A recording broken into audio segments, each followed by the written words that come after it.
नमस्कार दोस्तों, हम बात करते हैं आज 24 जून 2020 के करंट अफेयर की, जिसमें जानेंगे महत्वपूर्ण घटनाएं, जानेंगे महत्वपूर्ण व्यक्तित्व, जानेंगे महत्वपूर्ण योजनाएं जो चर्चा में रही हैं। तो हम शुरू करते हैं आज के करंट अफेयर की, जो न केवल आरएएस प्रीलिम्स के लिए महत्वपूर्ण होगा, बल्कि राजस्थान में होने वाली आगामी सभी परीक्षाओं के लिए यह समसामयिकी महत्वपूर्ण होगी। तो इसमें जो पहला क्वेश्चन है जिसके बारे में हम चर्चा करेंगे, संयुक्त राष्ट्र लोक सेवा दिवस कब मनाया जाता है। तो संयुक्त राष्ट्र लोक सेवा दिवस जो मनाया जाता है प्रत्येक वर्ष 23 जून को मनाया जाता है और इसको मनाने की जो शुरुआत की जो घोषणा की गई थी वो 2002 में संयुक्त राष्ट्र संघ के प्रस्ताव के माध्यम से की गई थी। जबकि भारत में सिविल सेवा दिवस की बात करें तो प्रत्येक वर्ष 21 अप्रैल को सिविल सेवा दिवस मनाया जाता है। तो दोनों चीज़ों के बारे में अपने को ध्यान में रखना है।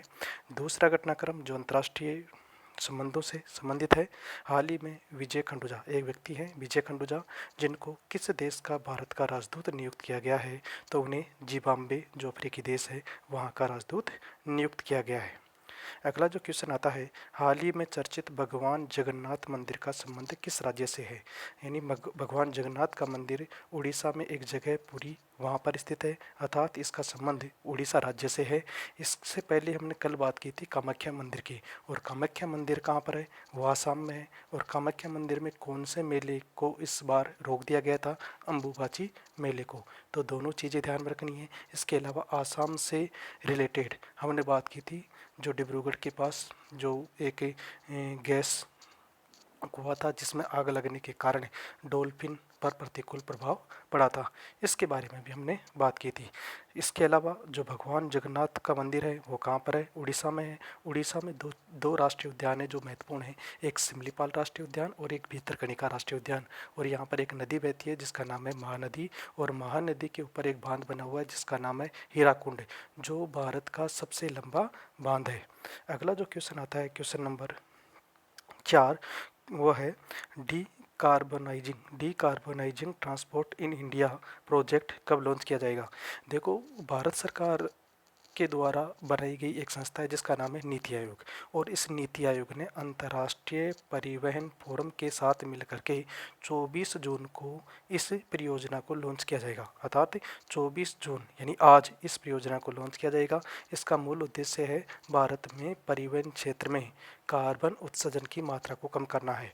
इससे पहले हमने कल बात की थी कौन सा, एक पर्यावरण निष्पादन सूचकांक, जिसमें भारत की स्थिति को बदतर दिखाया गया था, जिसमें भारत की रैंक थी 180 देशों में 168वीं रैंक, अर्थात पड़ोसी देशों की तुलना में भारत में पर्यावरण को ज़्यादा प्रदूषित किया जाता है, जिसमें महत्वपूर्ण जो रोल है वो है परिवहन क्षेत्र से निकलने वाले ग्रीन हाउस गैसों में कार्बन की मात्रा। और इस कार्बन की मात्रा को कम करने के लिए ही transport decarbonising transport in India की शुरुआत की गई है। इसके अलावा थोड़ी बात हम करें तो जो जो इंटरनेशनल ट्रांसपोर्ट फोरम है उसकी जो स्थापना की गई थी, जिसका मूल उद्देश्य था कार्बन की मात्रा को कम करना, और इसका जो मुख्यालय स्थित है वो कहाँ पर है, फ्रांस में। और ये एक अंतर सरकारी संगठन है और भारत सहित कुल 60 देश इसके सदस्य देश हैं। अब क्वेश्चन नंबर 5 आता है कि निम्नलिखित में से कौन सा युग्म सही रूप से सुमेलित है, अर्थात अभी हाल ही समाचारों में कुछ स्थान चर्चित रहे हैं और उन स्थानों का कौन से राज्य से संबंध है इसके बारे में चर्चा करें। तो चोपटा एक जगह है और ये कहाँ पर है, उत्तराखंड में, तो पहला सही है। फूलों की घाटी, देखो फूलों की घाटी जो है वो है उत्तराखंड में, हिमाचल प्रदेश में नहीं है। और शांति घाटी कहाँ पर है, केरल में है, अर्थात दूसरा क्या हो जाएगा, गलत हो जाएगा। और मध्य कहाँ पर है, कर्नाटक में, तो ये सही है, अर्थात 1 और 3 सही है। तो इसमें ऑप्शन हो जाएगा ख। अगला जो आता है क्वेश्चन, सोहराई और खोवर चित्रकला, अर्थात ये दो चित्रकलाएं हैं जो हाल ही में चर्चा में रही हैं। तो सोहराई और खोवर चित्रकला इनमें देखें तो जो खोवर चित्रकला है इसमें क्या होता है कि जो शादी विवाह होते हैं ना तो कमरों की सजावट की जाती है यहाँ पर, और जो सोहराई होती है ना कच्ची मिट्टी के जो मकान होते हैं ना उन पर चित्रकारी की जाती है। तो ये दो चित्रकारी हैं जिनका संबंध रहा है, किससे रहा है, झारखंड से, जो अभी चर्चा में थी। अगला जो क्वेश्चन आता है क्वेश्चन नंबर 7, देश भर में सबसे पहले सूर्य ग्रहण राजस्थान में कहाँ दिखाई दिया। देखो 21 जून को दो घटनाएं हुई थी, एक तो था अंतर्राष्ट्रीय योग दिवस और दूसरा था सूर्य ग्रहण। दोनों के बारे में हमने विस्तृत चर्चा भी की थी। तो जो सूर्य ग्रहण था वो कौन सा सूर्य ग्रहण था? वलयाकार सूर्य ग्रहण था। अब इस सूर्य ग्रहण में देखें तो भारत में सबसे पहले ये सूर्य ग्रहण कहाँ पर दिखाई दिया गया? राजस्थान में। और राजस्थान में भी कहाँ पर? गंगानगर में। और गंगानगर में एक जगह अनूपगढ़ और सूरतगढ़, तो वहाँ पर यानी अनूपगढ़ में सबसे पहले सूर्य ग्रहण दिखाई दिया गया था। और सूर्य ग्रहण कब होता है? सूर्य ग्रहण होता है जब पृथ्वी और सूर्य के बीच में क्या आ जाता है? चंद्रमा आ जाता है। और जब पृथ्वी और सूर्य के बीच में चंद्रमा आ जाता है तो ऐसी स्थिति में सूर्य ग्रहण होता है। और सूर्य ग्रहण अमावस्या को होता है। जबकि चंद्र ग्रहण की बात करें तो चंद्र ग्रहण में क्या होता है कि चंद्रमा और सूर्य के बीच में कौन आ जाती है? पृथ्वी, जिसके कारण चंद्रमा के ऊपर क्या पड़ती है? छाया पड़ती है। और यह स्थिति कब बनती है? पूर्णिमा को बनती है, अर्थात चंद्र ग्रहण पूर्णिमा को होता है, जबकि सूर्य ग्रहण कब होता है? अमावस्या को होता है। इसके अलावा जो 21 जून का सूर्य ग्रहण हुआ था वो कौन सा सूर्य ग्रहण था? वलयाकार सूर्य ग्रहण था। वलयाकार सूर्य ग्रहण था। इसके अलावा जो सूर्य ग्रहण सबसे पहले गंगानगर और सबसे अंत में जो दिखाई दिया गया था वो कहाँ पर दिखाई दिया गया था? डिब्रूगढ़ में दिखाई दिया गया था। डिब्रूगढ़ कहाँ पर है? आसाम में स्थित है। अब अगला जो क्वेश्चन आता है राजस्थान से संबंधित है कि राजस्थान के पहले जैविक एक्सीलेंस सेंटर की शुरुआत कहाँ पर की गई है? देखो, राजस्थान में जैविक खेती को बढ़ावा देने के लिए सरकार के द्वारा क्या किया जा रहा है? कार्य किया जा रहा है। और जैविक खेती का जो टॉपिक है ये RS मेंस में भी दिया गया है, तो इसलिए भी ये क्या हो जाता है? महत्वपूर्ण हो जाता है। तो राजस्थान में जो जैविक एक्सीलेंस सेंटर की जो शुरुआत की गई है वो शुरुआत की गई है झालावाड़ में। कहाँ पर की गई है? झालावाड़ में की गई है। झालावाड़ अब राजस्थान के किसानों को जैविक खेती के गुर सिखाएगा। यहाँ पर जैविक खेती के एक्सीलेंस सेंटर का काम पूरा हो चुका है और यहाँ पर 24 बेडेड यूनिट तैयार की गई है, जहाँ पर वर्मी कंपोस्ट खाद तैयार की जाएगी केंचुओं के माध्यम से।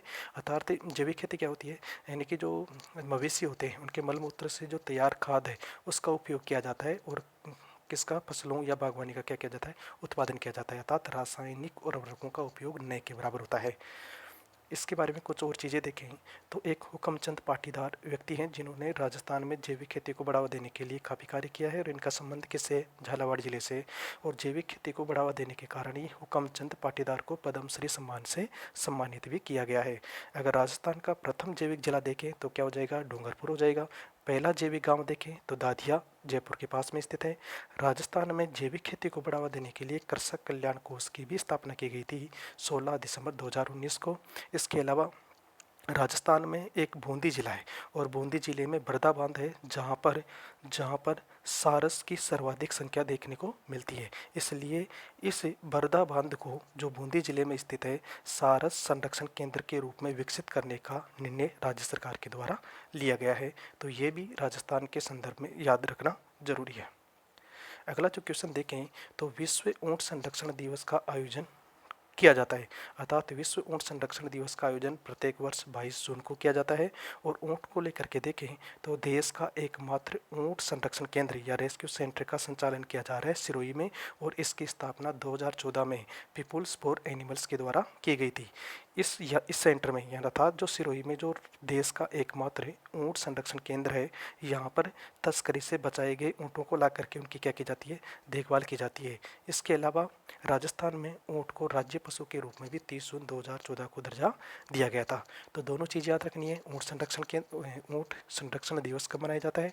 दूसरा, ऊँट संरक्षण केंद्र सिरोही और ऊँट संरक्षण केंद्र की जो स्थापना की गई थी किसके द्वारा की गई थी? और ऊँट को राजस्थान का राज्य पशु का दर्जा कब दिया गया? ये चीज़ें याद रखनी है। अगला जो क्वेश्चन आता है क्वेश्चन नंबर 10 है। क्वेश्चन नंबर 10 है उस हाल ही में किस राज्य सरकार ने 90 दिन के अंदर राज्य के हर गांव में टेस्टिंग करने की घोषणा की है? अर्थात कोविड-19 के जो केस बढ़ रहे हैं उन केसों की जांच करने के लिए उसके कम्युनिटी प्रसार को रोकने के लिए आंध्र प्रदेश की सरकार के द्वारा ये निर्णय लिया गया है कि 90 दिन के अंदर ही राज्य के हर घर में टेस्टिंग का कार्य पूरा कर लिया जाए। तो इसका ऑप्शन हो जाएगा डी। ऑप्शन क्या हो जाएगा? सी, आंध्र प्रदेश। अगर हम बात करें क्वेश्चन नंबर 11 तो महानदी कोलफील्ड्स लिमिटेड ने हाल ही में किस राज्य में 60,000 करोड़ रुपए के निवेश करने की योजना तैयार की है? तो ये योजना जो तैयार की गई है वो तैयार की गई उड़ीसा राज्य के लिए, अर्थात ये योजना या 60,000 करोड़ रुपए का जो निवेश किया जाएगा कहाँ पर किया जाएगा, उड़ीसा में किया जाएगा। और मैंने अभी हाल ही में बताया था कि जो उड़ीसा के अंदर कौन सी नदी बहती है, महानदी बहती है। और महानदी धान का कटोरा, यानी कि जो धान का जो सर्वाधिक उत्पादन होता है इसी क्षेत्र में होता है। और इसी महानदी के ऊपर हीराकुंड बांध स्थित है। इसके अलावा जो भितरकनिका और सिमलीपाल राष्ट्रीय उद्यान है वो कहाँ पर भी स्थित है, उड़ीसा में स्थित है। अगला जो क्वेश्चन की बात करें तो देखो, कोविड-19 के इलाज को लेकर के जो निरंतर दवाओं का विकास किया जा रहा है, इसी के संदर्भ में है कि जो पतंजलि ने जो राजस्थान में जो चंदवा जी के पास में निम्स अस्पताल है उसके साथ मिल करके एक दवा का विकास किया है। यानी जिससे संबंधित क्वेश्चन है, पतंजलि ने कोविड-19 के लिए कौन सी आयुर्वेदिक दवा पेश की है, तो उसका नाम है कोरोनिल। यह एक प्रकार की पहली आयुर्वेदिक दवा है जिसका विकास पतंजलि रिसर्च सेंटर ने निम्स के साथ मिलकर के किया है। अगर हम बात करें इससे पहले जो मैंने बात की थी जैसे कोविफोर है, तो कोविफोर भी क्या है, एक प्रमुख जेनेरिक दवा कंपनी हेटेरो को यानी कि प्रमुख दवा कंपनी हेटेरो ने कोविड-19 के उपचार के लिए drug controller general of India से जांच संबंधी एंटीवायरल दवा रेमडेसिविर के विनिर्माण एवं विपणन के लिए अनुमोदन प्राप्त किया है। कहने का मतलब जो हेटेरो कंपनी है उसके द्वारा जो रेमडेसिविर है उसको कोविफोर के रूप में बेचा जाएगा और इसके लिए अनुमति भी प्राप्त कर ली है। देखो, रेमडेसिविर के जेनेरिक संस्करण का नाम क्या है, कोविफोर। और ये किस कंपनी के द्वारा बनाई जाएगी, ये कंपनी के द्वारा बनाई जाएगी जिसका नाम है हेटेरो कंपनी। और हेटेरो कंपनी को अनुमति किसने दी है, इसको अनुमति दी है drug controller general of India ने। अगला जो है कि भारत में जो drug controller general of India ने एक ग्लेनमार्क फार्मास्यूटिकल कंपनी है, कहाँ पर, मुंबई में। ग्लेनमार्क फार्मास्यूटिकल कंपनी उसने कोविड-19 से पीड़ित मरीजों पर फेविपिरावीर एंटीवायरल टेबलेट्स के चिकित्सकीय परीक्षण की भी अनुमति दे दी है। तो ये ध्यान रखना है, कोविफोर ध्यान रखना है। कोविफोर किसका जेनेरिक संस्करण है, रेमडेसिविर का जैविक संस्करण है। इसके लिए अपने को ध्यान में रखना है कौन सा, एक ध्यान में रखना है जिसका नाम है कोरोनिल, यानी कोरोनिल हो जाएगा। रेमडेसिविर किस में, कोविफोर में। और इसके लिए याद रखना है अपने को कौन सा, ग्लेनमार्क फार्मास्यूटिकल कंपनी के द्वारा जो अनुमति प्राप्त की गई है जिसका नाम क्या हो जाएगा, उसका नाम हो जाएगा फेविपिरावीर। अगला जो क्वेश्चन आता है, यूएन की रिपोर्ट के अनुसार कितने बिलियन बच्चे हिंसा का अनुभव करते हैं। कहने का मतलब संयुक्त राष्ट्र संघ ने अभी एक रिपोर्ट जारी की है किसको लेकर के, बच्चों के प्रति होने वाली हिंसा को लेकर के, जिसमें ये बताया गया है कि बच्चे जो 1 बिलियन बच्चे हैं जो हिंसा का अनुभव करते हैं, तो ऑप्शन हो जाएगा क। अगला जो क्वेश्चन आता है कि हाल ही में वर्ल्ड बैंक ने किस देश के लिए 1.05 बिलियन डॉलर की राशि मंजूर की है, तो ये बांग्लादेश के सामाजिक आधारभूत संरचना के विकास के लिए जो मंजूर की गई है, तो किसके लिए की गई है, बांग्लादेश। किस स्पोर्ट्स अकादमी को खेलो India sports centre of excellence के लिए चुना गया है, तो नागालैंड के लिए चुना गया है। अगला जो क्वेश्चन आता है, अंतर्राष्ट्रीय ओलंपिक दिवस कब मनाया जाता है, तो अंतर्राष्ट्रीय ओलंपिक दिवस जो मनाया जाता है ये मनाया जाता है 23 जून को मनाया जाता है। और इस दिन अंतर्राष्ट्रीय ओलंपिक समिति की स्थापना की गई थी, अंतर्राष्ट्रीय ओलंपिक समिति की स्थापना की गई थी जिसके कारण इसे मनाने का निर्णय लिया गया। इसके अलावा अंतर्राष्ट्रीय ओलंपिक दिवस पहली बार 1948 में मनाया गया था। और अंतर्राष्ट्रीय ओलंपिक समिति के बारे में बात करें, यानी इंटरनेशनल ओलंपिक कमेटी की बात करें, तो यह एक गैर सरकारी संगठन है जिसका मुख्यालय स्विट्जरलैंड के लोसेन में स्थित है और इसकी स्थापना 1894 में की गई थी। तो अगर हम बात करें अंतर्राष्ट्रीय ओलंपिक समिति, स्थापना 1894 में और इसका मुख्यालय कहाँ हो जाएगा, स्विट्जरलैंड के लोसेन में। किस संगठन को, क्वेश्चन नंबर 17 है, किस संगठन को liquid cooling and heating garment के लिए पेटेंट प्राप्त हुआ है, तो ये इसरो को प्राप्त हुआ है। और इसरो भारत के अंदर है जो सैटेलाइट, चाहे वो कम्युनिकेशन सैटेलाइट हो, चाहे वो कौन सा जो कम्युनिकेशन के साथ साथ रिसोर्स का पता लगाने के लिए जो सैटेलाइट है उनका विकास भी है जो इसरो के द्वारा किया जाता है। अगर हम बात करें कि जो कूलिंग एंड हीटिंग गारमेंट जो है वह एक विशेष परिधान जैव संगत कपड़ों से बना हुआ होता है जो तापमान को नियंत्रित करने के लिए और कपड़ों के बाहर तरल पदार्थ को नियंत्रित करने के लिए एक प्रणाली होती है। यह अंतरिक्ष यात्रियों को अंतरिक्ष में इसे पहनने के लिए एक आरामदायक तापमान प्रदान करता है। कहने का मतलब तापमान को नियंत्रित करने का कार्य करता है। ITF के पुरुष खिलाड़ी पैनल के लिए किसे चुना गया है, तो ये निकी पूनाचा। 19वां है जो रक्षा मंत्री जी जो किस देश की आधिकारिक यात्रा पर गए, तो ये रूस, जहाँ पर है जो द्वितीय विश्व युद्ध की है जो द्वितीय विश्व युद्ध की 75वीं वर्षगांठ मनाई जा रही है। भारतीय सेना की एक टुकड़ी भी है इसमें भाग ले रही है। एक हाल ही में चर्चा में रहा एक ग्लेशियर है जिसका नाम है प्रेसेना ग्लेशियर। ये स्थित है कहाँ पर, इटली में, और इटली में स्थित है लोम्बार्डी का मैदान। जैसे अगर हम बात करें जैसे डाउन्स है, पेरी है, इसके अलावा पंपास है, तो इसी तरीके से लोम्बार्डी का मैदान भी है। लोम्बार्डी का मैदान कहाँ पर स्थित है, इटली में स्थित है। जो ये प्रेसेना ग्लेशियर है, ये जलवायु परिवर्तन के कारण इसके पिघलने की संभावना बताई जा रही है, जिसको बचाने के लिए है जो एक जियो टेक्सटाइल तिरपाल सीट बिछाने की प्रक्रिया शुरू की गई है, जिसके कारण ये चर्चा में है। पृथ्वी पर पाए जाने वाला सल्कों वाला अकेला ज्ञात स्तनधारी कौन सा है, पेंगोलिन। कौन सा है, पेंगोलिन। और जो चाइना के अंदर जो पेंगोलिन है उसका जो पारंपरिक दवाओं तथा अवैध तस्करी के लिए इसको सर्वाधिक है जो मारा जाता है, जिसके कारण इसकी संख्या में क्या आ रही थी, गिरावट आ रही थी। हाल ही में चाइना के द्वारा इसके संरक्षण को लेकर के जो जागरूकता अभियान भी चलाया जा रहा है। अगर हम बात करें पेंगोलिन, तो ये क्रिटिकली एंडेंजर्ड सूची में आता है, अर्थात लुप्तप्राय प्रजाति के अंतर्गत इसको शामिल किया जाता है।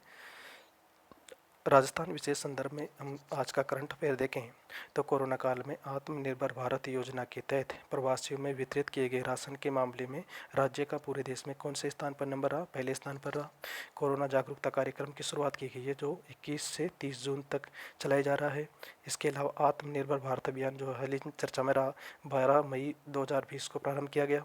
गरीब कल्याण योजना जिसे 20 जून 2020 को प्रधानमंत्री जी के द्वारा बिहार के खगड़िया जिले ग्राम तेलिहार से प्रारंभ किया गया। इसके अंतर्गत 6 राज्यों को शामिल किया गया है। 6 राज्यों में देखें तो यूपी, एमपी, राजस्थान, झारखंड, उड़ीसा और बिहार है। इनमें 6 राज्यों के 116 जिलों को शामिल किया गया है और राजस्थान के 12 जिले इसके अंतर्गत शामिल किए गए हैं। यानी कोरोना काल में जो प्रवासी थे उनको 125 दिन का रोजगार प्रदान किया जाएगा, ताकि उनकी आय को भी क्या किया जा सके, सुनिश्चित किया जा सके। एक अभियान है जिसका नाम है अमृता अभियान। अमृता अभियान की शुरुआत की गई थी 14 मई 2020 को राजस्थान सरकार के द्वारा, कहाँ से, जयपुर से। और इस योजना का जो मूल उद्देश्य था गिलोय रोपण से है, और गिलोय एक निरापद औषधीय है तथा रोग प्रतिरोधक क्षमता को विकसित करने में इसकी महत्वपूर्ण भूमिका है। कहने का मतलब जो गिलोय है एक प्रकार का प्रतिरोधक क्षमता को विकसित करने वाला एक औषधीय पौधा है। इसको ज़्यादा से ज़्यादा लगाने के लिए इस योजना की शुरुआत की गई थी, जो विशेष रूप से अगले 4 महीनों के लिए है, जो अधिक से अधिक गिलोय रोपण से संबंधित है। इसके अलावा महात्मा गांधी आदर्श ग्राम योजना की भी शुरुआत की गई थी, जो हाल ही में चर्चा में रही है। ये कब की गई थी, 27 नवंबर 2019 में राजस्थान सरकार के द्वारा इसकी शुरुआत की गई थी। इस प्रकार हमने जो आज के जो राजस्थान से संबंधित, इंडिया से संबंधित और विश्व से संबंधित करंट अफेयर को हमने देखा। धन्यवाद।